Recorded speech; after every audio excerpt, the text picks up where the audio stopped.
بسم اللہ الرحمن الرحیم۔ آج کا ہمارا موضوع ہے حرف۔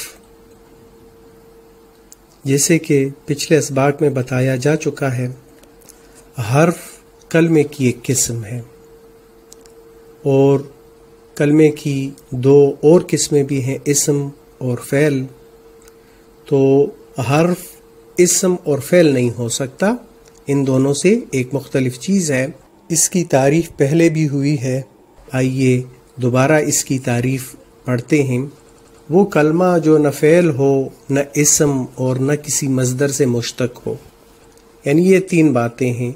کلمہ ہوگا، فعل نہیں ہوگا اور اسم نہیں ہوگا، یعنی اس میں کسی کام کا ذکر نہیں ہوگا، اس میں وہ کسی چیز کا نام نہیں ہوگا، اور وہ کسی مصدر سے نہیں بنا ہوگا، بلکہ دو لفظوں کو آپس میں ملاتا ہو۔ اس کا کام یہ ہے کہ یہ دو لفظوں کو آپس میں ملاتا ہے، گویا الفاظ میں ربط اور تعلق پیدا کرتا ہو، جس سے مطلب سمجھنا آسان ہو جاتا ہے، جیسے کا، کی، کو، سے، نے، پر وغیرہ۔ تو یہ تعریف ہے حرف کی۔ ایک اور تعریف بھی ہے، وہ بھی دیکھ سکتے ہیں۔ حروف وہ خاص الفاظ ہیں جو جملے کے اجزاء کو باہم ملاتے اور جملے کے مطلب کا سمجھنا آسان کرتے ہیں۔ تو حروف وہ الفاظ ہیں جو جملے کے اجزاء کو آپس میں ملاتے ہیں۔ جملے کے اجزاء پر بھی بات کریں گے کہ کون کون سے اجزاء ہیں جن سے جملہ بنتا ہے۔ میں مختصراً یہ بتا دیتا ہوں کہ مبتدا ہے، خبر ہے، فاعل ہے، مفعول ہے، فعل ہے۔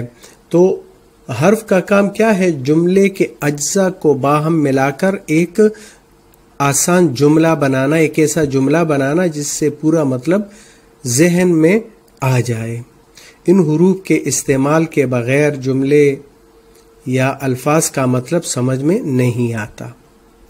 تو آپ دیکھ سکتے ہیں آگے چل کر مثالوں میں کہ اگر ہم بیچ میں سے حرف نکال دیں تو جملہ کیا بنے گا۔ جیسے کھانا میز پر لگا دو۔